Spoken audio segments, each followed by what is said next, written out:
حالے دلے زار اے ادا، کس کو سنائیں حالے دلے زار اے ادا، آوارگی میں ہم نے زمانے کی سیر کی۔ السلام علیکم سامعین، آج ہم مرزا ہادی رسوا کے مشہور زمانہ ناول امراؤ جان ادا کے بارے میں گفتگو کریں گے۔ اس سے پہلے مرزا ہادی رسوا کا تعارف پیش کرتی ہوں۔ آپ کا نام محمد ہادی تھا اور رسوا تخلص تھا۔ 1858 میں لکھنؤ کے ایک معزز گھرانے میں پیدا ہوئے۔ مرزا ہادی کو حصول تعلیم کا بے حد شوق تھا۔ مرزا رسوا نے رڈکی سے انجینئرنگ کی تعلیم حاصل کی، کئی اعلیٰ امتحانات پرائیویٹ پاس کیے، کوئٹہ بلوچستان میں ریلوے کے محکمے میں ملازمت کی۔ دوران ملازمت کیمیا کا ایک رسالہ ہاتھ لگ گیا، جس کے مطالعے کے بعد کیمیا گری کی طرف مائل ہو گئے۔ مرزا ہادی رسوا کئی زبانوں مثلاً فارسی، عربی، ہندی، انگریزی اور سنسکرت کے ماہر تھے۔ طب، موسیقی، کیمیا، ریاضی اور نجوم میں بھی علم حاصل کر رکھا تھا۔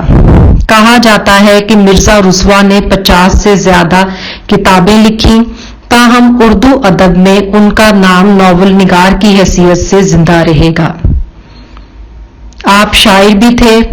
ان کی مشہور زمانہ کتب میں انشاء راز، امراؤ جان ادا، شریف زادہ، ذات شریف، اختری بیگم مشہور ہیں۔ ان میں امراؤ جان ادا کو سب سے زیادہ شہرت ملی۔ امراؤ جان ادا ایک طوائف کی کہانی ہے۔ مرزا رسوا نے طوائف کے کوٹھے کو سٹیج بنا کر لکھنوی تہذیب سے منسلک تمام کرداروں کی نقاب کشائی کی ہے۔ ہم اپنی اس نشست میں مرزا ہادی رسوا کے ناول امراؤ جان ادا کے نفسیاتی پہلوؤں اور فنی خصوصیات کا جائزہ لیں گے۔ بنیادی طور پر ناول کو دو بڑی قسموں میں تقسیم کیا جاتا ہے، ایک رومانوی ہے اور دوسری نفسیاتی۔ رومانوی ناول میں واقعات پر زیادہ زور دیا جاتا ہے، اس سے تفریح، اصلاح یا نشاط آفرینی کا کام لیا جاتا ہے۔ اس میں مسائل حاضرہ پر بحث نہیں کی جاتی، بلکہ اس کا رجحان عجائب نگاری، بزم آرائی، جنگ آزمائی، حسن آفرینی غرض ایسے پہلوؤں کی جانب رہتا ہے جہاں تخیل کی پرواز زیادہ بلند اور آزاد ہو سکے۔ اس کی اور چھوٹی چھوٹی شاخیں تبلیغی، علمی، جاسوسی، تاریخی، عشقیہ، سیاحتی اور سائنسی ہیں، جبکہ ناول کی دوسری بڑی قسم نفسیاتی ہے۔ اس میں تخیل کو اتنی آزادی نہیں ملتی، بلکہ اس میں حقیقت نگاری زیادہ ہوتی ہے۔ اس کا دائرہ عمل صرف 3 حقیقتوں تک ہی محدود رہتا ہے، یعنی معاشرت، سیرت و کردار اور تحلیل نفسی۔ ایسے ناول کسی ملک کے رسم و رواج، آداب و قواعد، مشاغل و معمولات اور عقائد و رجحانات گویا اس معاشرت کی ہو بہو تصویر کشی کرتے ہیں۔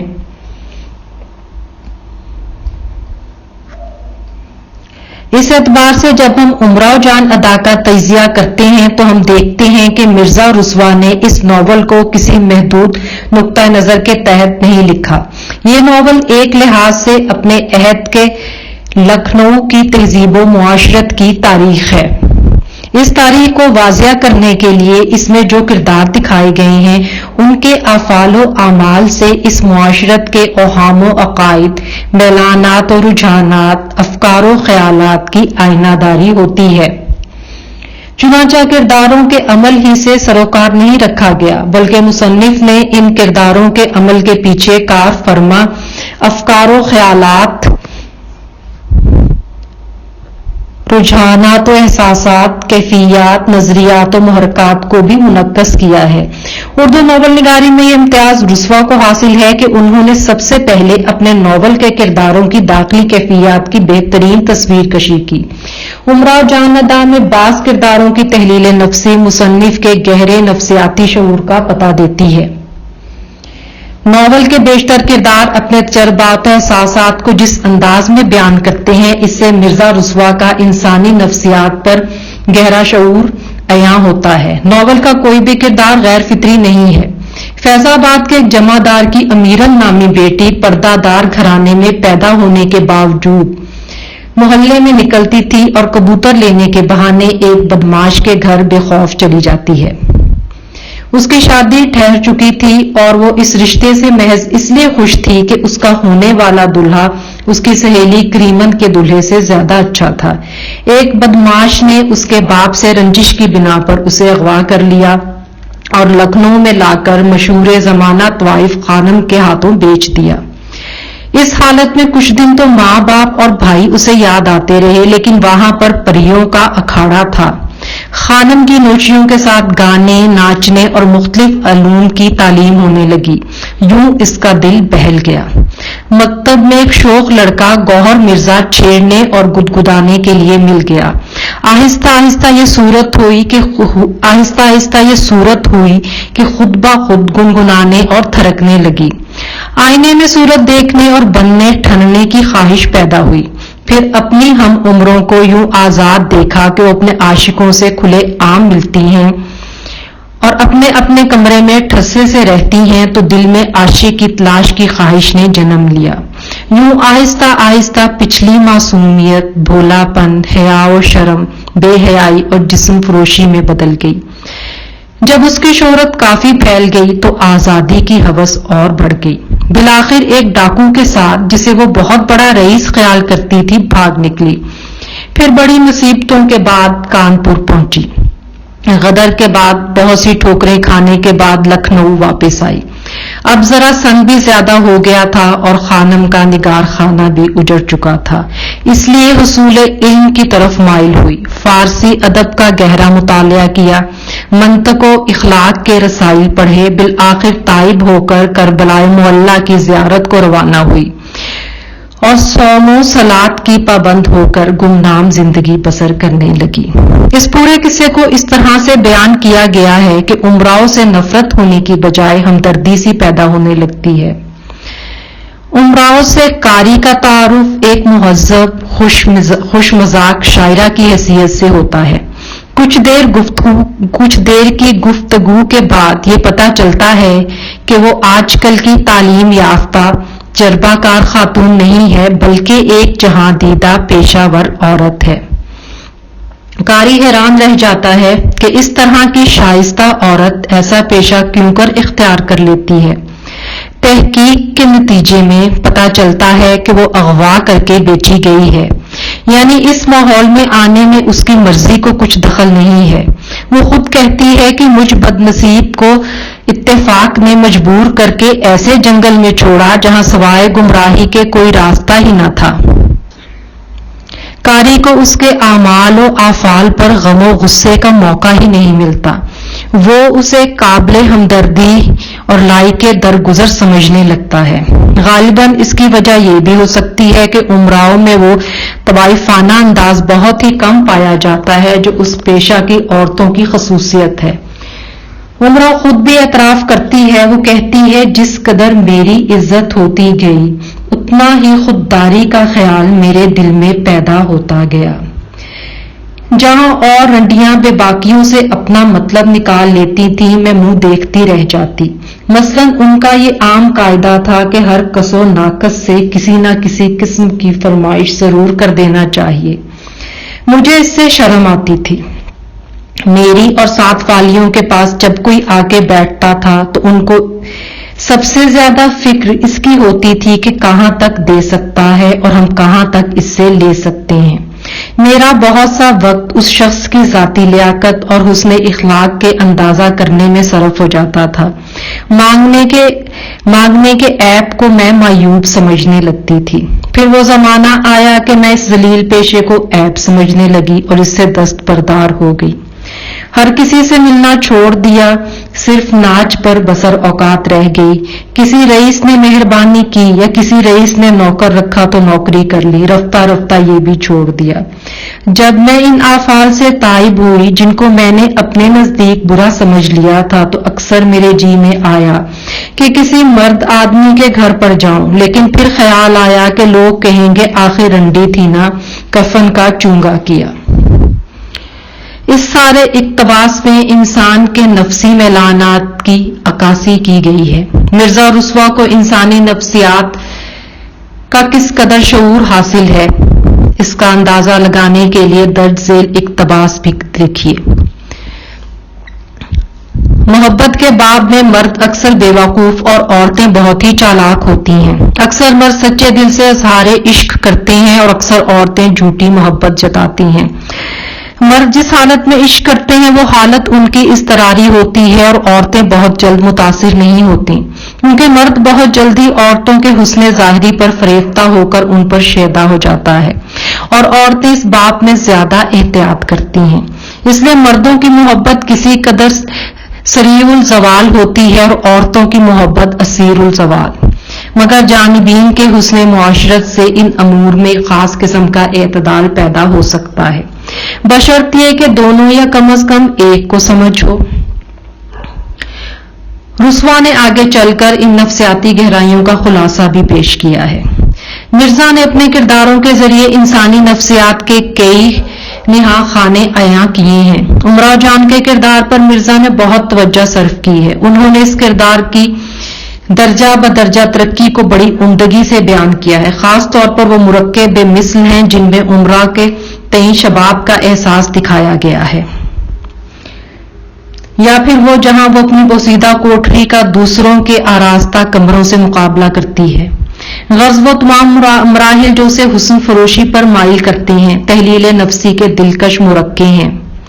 خوفزدہ امراؤں نے جب خانم کو پہلی دفعہ دیکھا تو اس وقت امراؤں کی ذہنی کیفیت کی عکاسی رسوا نے ان الفاظ میں کی: وہ ایک بڑے ٹھسے کی عورت معلوم ہوتی تھی۔ اس زمانے میں ان کا سن قریب 50 برس کے تھا۔ کیا شاندار بڑھیا تھی، رنگ تو سانولا تھا مگر ایسی بھاری بھرکم جامع زیب عورت دیکھی نہ سنی۔ بالوں کی آگے کی لٹیں جو بالکل سفید تھیں ان کے چہرے پر بھلی معلوم ہوتی تھیں۔ ململ کا دوپٹہ سفید باریک چنا ہوا، پاجامہ بڑے بڑے پانچے، ہاتھوں میں موٹے موٹے سونے کے کڑے، کلائیوں میں پھنسے ہوئے، کانوں میں سادہ دونتیاں لاکھ لاکھ بناؤ دیتی تھیں۔ اس دن کی صورت خانم کی مجھے آج بھی یاد ہے۔ قالین پر بیٹھی ہیں، کنول روشن ہے، بڑا سا نقشی پاندان آگے رکھا ہے، سامنے ایک سانولی سی لڑکی ناچ رہی ہے۔ انسان کے نفسی رجحانات و میلانات کے اس بیان سے بھی زیادہ رسوا نے مولویوں کے کردار تیار کرنے میں مہارت برتی ہے۔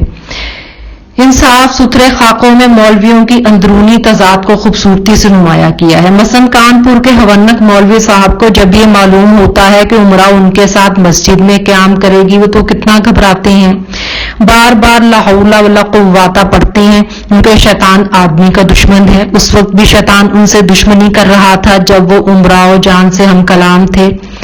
حالانکہ مولوی صاحب امراء کو دیکھ کے خوش ہوئے تھے، کیونکہ وہ سمجھے تھے کہ یہ طاق بھرنے آئی ہے۔ پھر بھی طوائف کی لغاوٹ بھری باتوں نے انہیں ہکا بکا کر دیا، وہ دامے فریب میں آ گئے، جبھی تو بار بار لا حول ولا قوت پڑھنے کی نوبت آئی۔ کیا عمدہ تحلیل نفسی ہے۔ رسوا نے امراء جان کے ساتھ مکالموں میں اس کے ذہن اور داخلی کیفیات کو پڑھنے کی کوشش کی ہے۔ انہیں امراء کے ظاہری حسن سے زیادہ اس کے ذہن، اس کے تجربے اور اس کے ادبی ذوق سے دلچسپی ہے۔ دونوں کے مابین اعلیٰ ذہنی و فکری سطح کی باتیں ہوتی تھیں۔ زیادہ تر شعر و شاعری چلتی ہے مگر رسوا اسے اپنے پوشیدہ راز بھی بیان کرنے پر مجبور کر دیتے ہیں۔ وہ کہتے ہیں پڑھے لکھوں میں ایسی بیجا شرم نہیں چاہیے۔ رسوا نے اپنی شخصیت کو ناول میں داخل کر کے بڑا فائدہ اٹھایا ہے۔ پوری تصنیف حقیقت کا آئینہ ہو گئی۔ وہ پورے قصے میں ہر جگہ موجود رہتے ہیں، امراء جان کے حسن کی تعریف بھی کرتے ہیں، اس کے ساتھ چہل قدمی بھی کرتے ہیں، ساتھ ہی ساتھ اس کے اہم مشاہدات پر ماہر نفسیات کی حیثیت سے نکتہ چینی بھی کر جاتے ہیں۔ بسم اللہ جان کے عاشق نواب صاحب خالی گرا ہو گئے تو ان کا جان نثار حسنو بسم اللہ کو اپنے دامن میں چھپانے کے لیے آ بیٹھا۔ بسم اللہ اس کی حقیقت سے آگاہ تھی۔ بسم اللہ کے جواب میں اس نے کڑوں کی جوڑی اس کے آگے کر دی جو کہ چوری کے تھے۔ بسم اللہ اور حسنو کا مکالمہ اردو ادب میں انسانی نفسیات کی تحلیل کی نادر اور عمدہ مثال ہے۔ یوں تو مرزا رسوا کی تحلیل نفسی کا بیان بہت ہی عمدہ ہے، لیکن ناول میں مرزا شاعرانہ حیثیت سے بھی موجود ہیں۔ ادا سے جھک کر ملتے ہو، نگاہ سے قتل کرتے ہو، ستم ایجاد ہو ناوک لگاتے ہو کما ہو کر۔ مرزا رسوا نے امراؤ جان ادا کو بظاہر ایک طوائف کی روداد غم کے طور پر لکھا، لیکن ڈاکٹر خورشید الاسلام کی رائے میں یہ ناول امراؤ جان ادا کی کہانی ہے، نہ طوائفوں کی روداد۔ اس ناول کا موضوع زوال ہے، اور یہ زوال ایک خاص معاشرت کا ہے جو اودھ کے چند شہروں تک محدود تھی۔ رسوا نے اپنے سماج کی تہذیب کو نہایت خوبصورتی سے آئینہ دکھایا۔ رتن ناتھ سرشار نے اپنے فسانہ آزاد میں اسی معاشرت کی عکاسی کی، لیکن سرشار کے ہاں یہ عکاسی مربوط انداز میں نہ تھی، اس لیے وہ مجموعی اور کامیاب تاثر پیدا نہ کر سکی۔ رسوا نے مختصر سے ناول میں لکھنوی معاشرت کی ایک بہت بڑی تصویر پیش کی۔ رسوا تصویر کو مختصر کینوس پر بنانا چاہتے تھے، اور اس کے خد و خال میں جزیات کو اس ہنرمندی سے سمونا چاہتے تھے کہ دیکھنے والے منظر سے گزر کر پس منظر تک پوری طرح آگاہ ہو سکیں۔ وہ کسی ایسی جگہ کے متلاشی تھے جہاں سے وہ زندگی کا ہر گوشہ دکھائی دے، جہاں سے وہ زندگی کا ہر گوشہ دکھا سکیں، اور اس مقام اور منظر کی بدولت ان سب کا مفہوم بھی واضح کر جائیں۔ چنانچہ زوال پذیر معاشرت کے مطالعے کے لیے انہوں نے خانم کے نگار خانے کا انتخاب کیا۔ اس مقصد کے لیے کوئی اور منظر اور مقام اتنا موزوں نہ ہو سکتا تھا۔ اس معاشرے کی آئینہ داری کے لیے نہ کسی نواب کا دربار اس پوری تصویر کو پیش کرتا، اور نہ کوئی خانقاہ اس کا ہو بہو نقشہ کھینچ سکتی ہے۔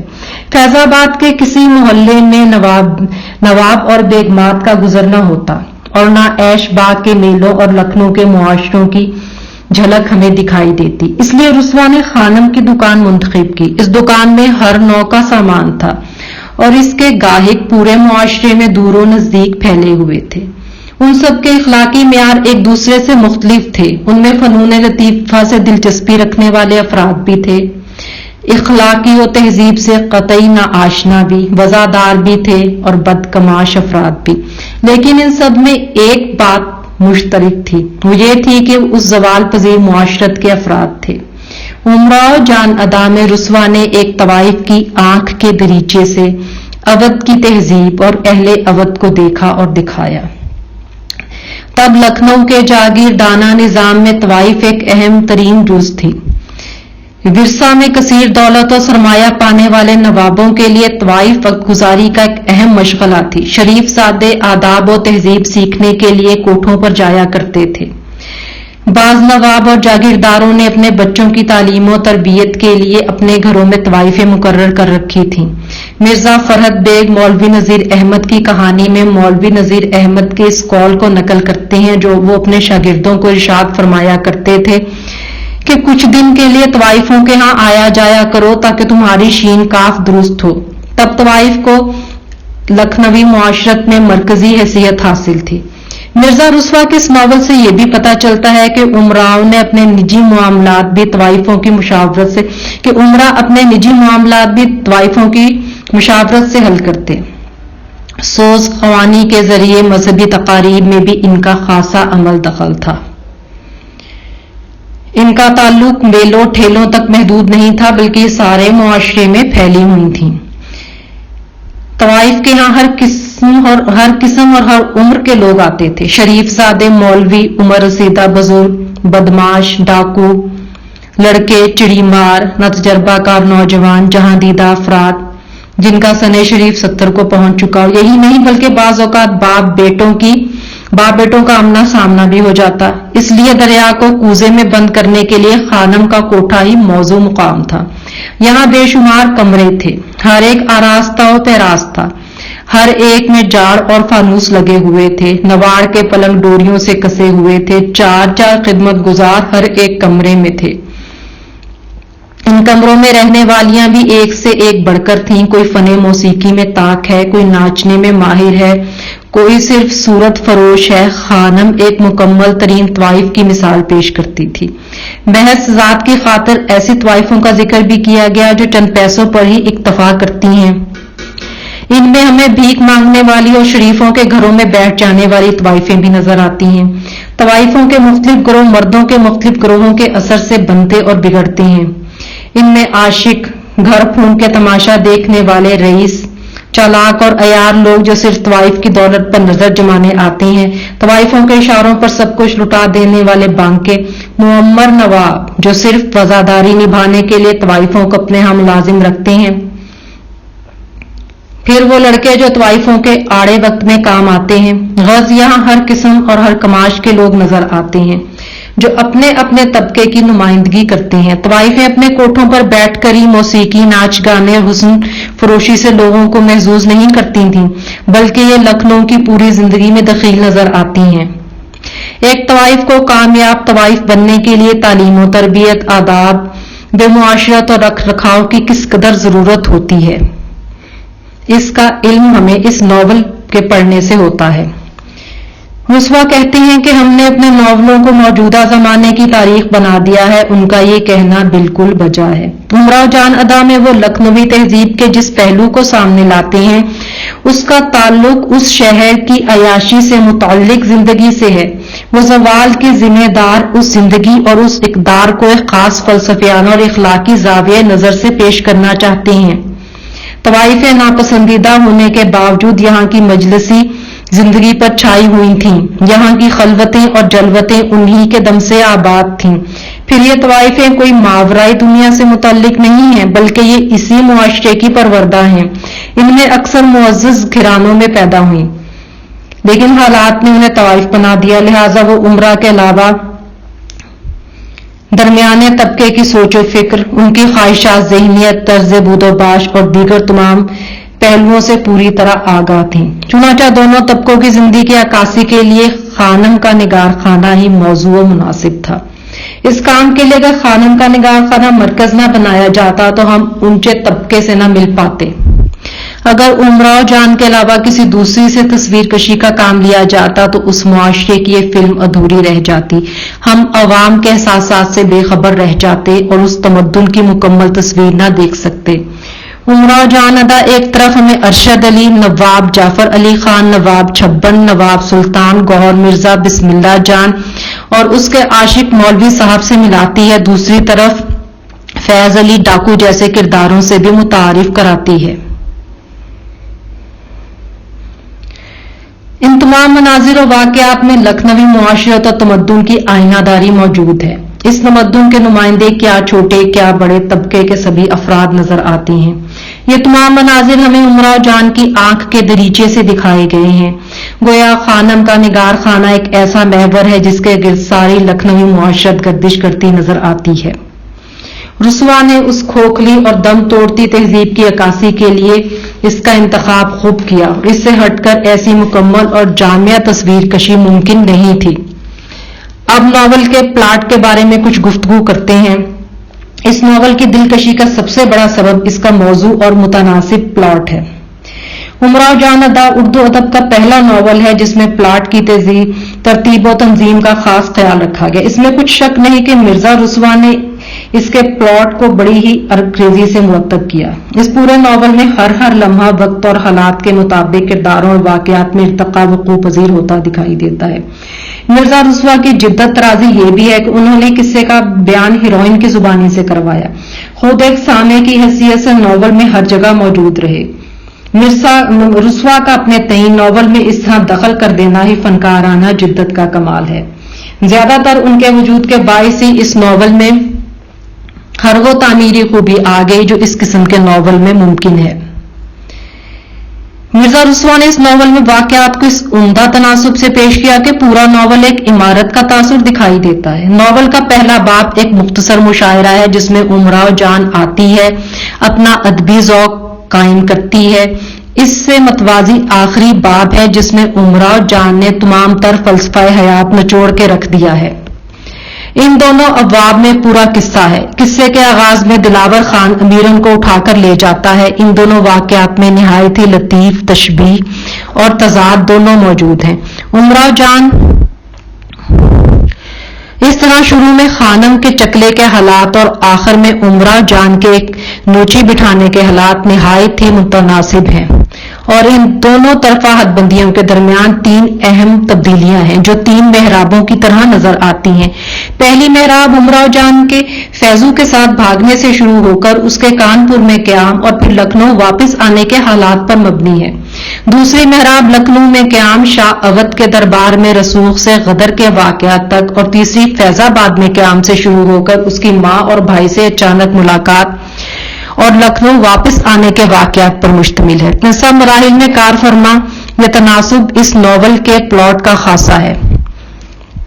بسم اللہ کے حالات، رام دلی کے حالات وغیرہ بھی نہایت متناسب ہیں۔ رسوا کا فنی کمال ایک اور طرح سے ظاہر ہوا، وہ یہ کہ انہوں نے ان متناسب حصوں کی ترتیب و تنظیم کمال عمدگی سے کی۔ ہر دو حصوں کے مابین اس قسم کی ہم آہنگی پائی جاتی ہے کہ قاری کو احساس تک نہیں ہوتا کہ دو الگ واقعات یا حصوں کو باہم ملایا گیا ہے۔ ایک مسلسل اور مربوط قصہ پورے ناول میں چلتا دکھائی دیتا ہے جو رسوا کی فنی مہارت کا ثبوت ہے۔ ایک عام قاری کیا نقاد بھی پہلی نظر میں اس راز کو نہیں پا سکتا کہ مصنف نے کتنی گہری تحلیل کی ہوگی، کس طرح واقعات کو ادھر ادھر اور آگے پیچھے کیا ہوگا، کس طرح انہیں ایک تناسب اور ترتیب کے ساتھ موضوع کیا ہوگا۔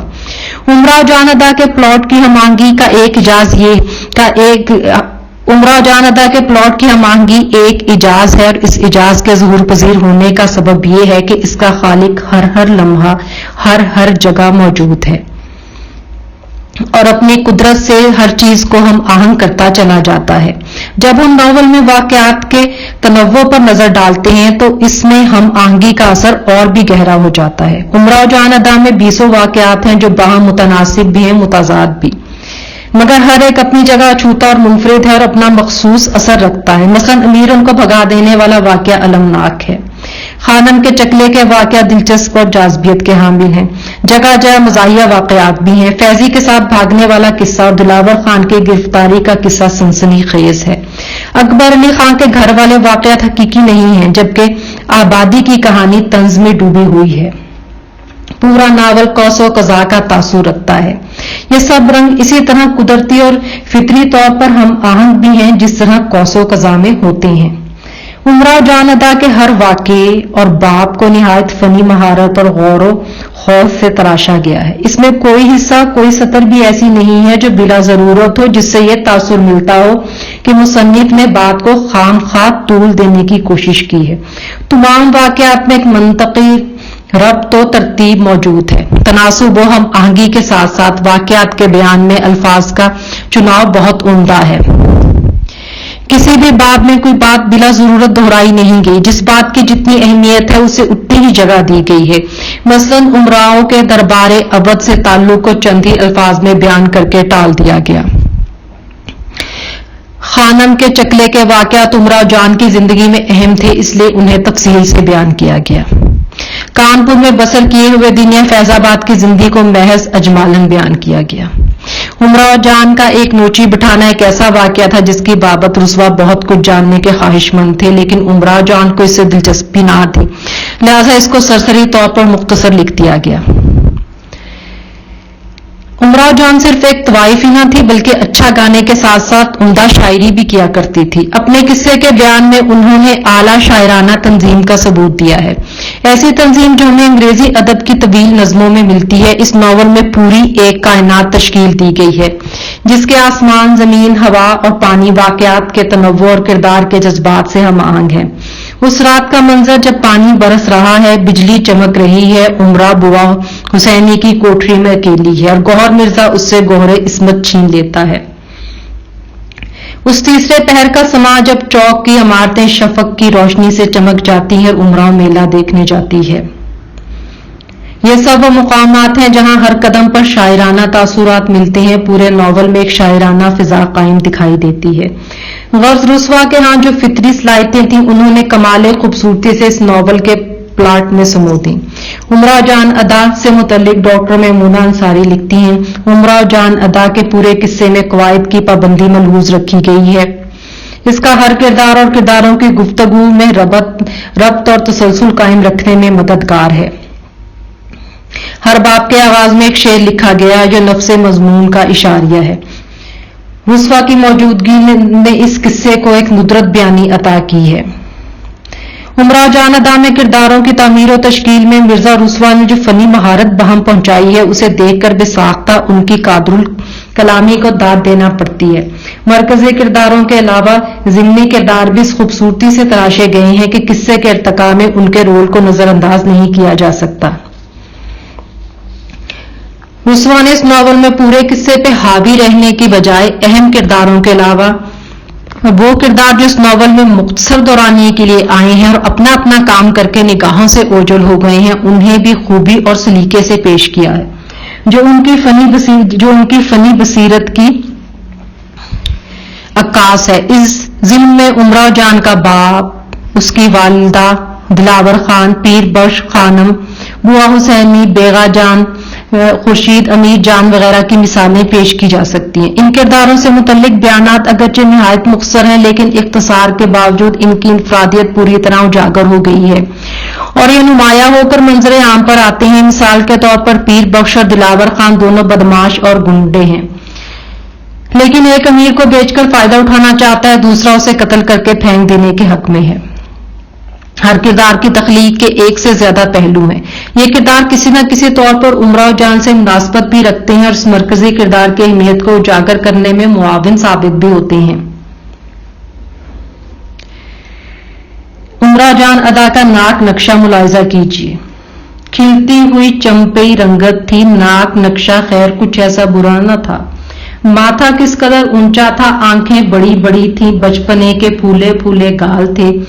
ناک اگرچہ ستواں نہ تھی مگر ایسی بھدی بھی نہ تھی۔ ڈیل ڈول بھی سن کے موافق اچھا تھا۔ لال گل بدن کا پائجامہ، چھوٹے چھوٹے پانچوں کا ٹول کا نیفا، نینوں کی کرتی، تنزیب کی اوڑھنی، ہاتھوں میں چاندی کی 3 چوڑیاں، ناک میں سونے کی نتنی، اور سب لڑکیوں کی نتنیاں چاندی کی تھیں۔ کان ابھی تازہ چھدے ہوئے تھے، اس میں صرف نیلے ڈورے پڑے تھے، سونے کی بالیاں بننے کو گئی تھیں۔ رسوا انسانی نفسیات سے خوب آگاہ تھے۔ انہوں نے اردو ادب میں پہلی دفعہ کرداروں کی داخلی کیفیت کی خوبصورت تصویر کشی کی۔ وہ اپنے عہد کے خاص تمدن اور معاشرت کے ہر پہلو سے بھی خوب واقف تھے۔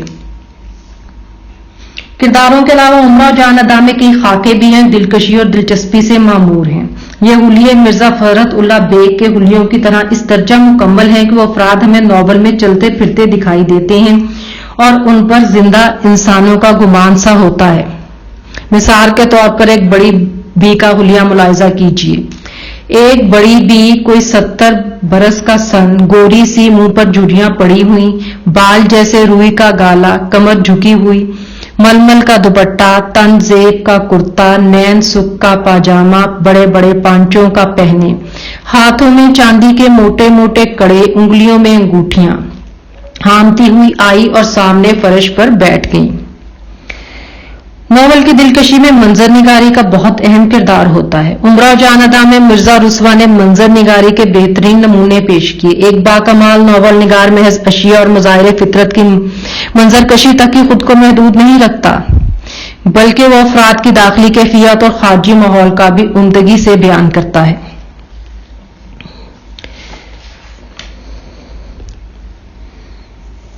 الغرض رسوا کی منظر کشی بہت دلکش و دل فریب ہونے کے ساتھ ساتھ فنی تقاضوں کو بھی پورا کرتی دکھائی دیتی ہے۔ یہ ان کے فنی کمال کی دلیل ہے۔ یہ اور اس طرح کی بعض دیگر خصوصیات ایسی ہیں جن کی بنا پر امراؤ جان ادا اردو ادب کا شاہکار ناول قرار پایا۔ اس ناول میں رسوا نے مکالمہ نگاری کے بھی خوب جوہر دکھائے۔ امراؤ جان ادا کے پورے قصے میں حسن انتظام اور اس کی تعمیر میں خوبصورت تناسب و توازن کار فرما ہے جو یقیناً اردو ناول کو بہت کم نصیب ہوا۔ مرزا رسوا نے اس ناول کی تعمیر و تشکیل میں زبردست فنی مہارت اور کمال چابک دستی کا ثبوت دیا۔ یوں اس شاہکار ناول نے ان کے نام کو ہمیشہ ہمیشہ کے لیے امر کر دیا۔ اردو ادب کے چند ہی ایسے ناول ہیں جو جملہ فنی اوصاف سے مالا مال ہیں، ان میں بلا شبہ ایک امراؤ جان ادا ہے۔ مرزا رسوا نے اس سے پہلے بھی 4 ناول لکھے، لیکن جو شہرت اسے نصیب ہوئی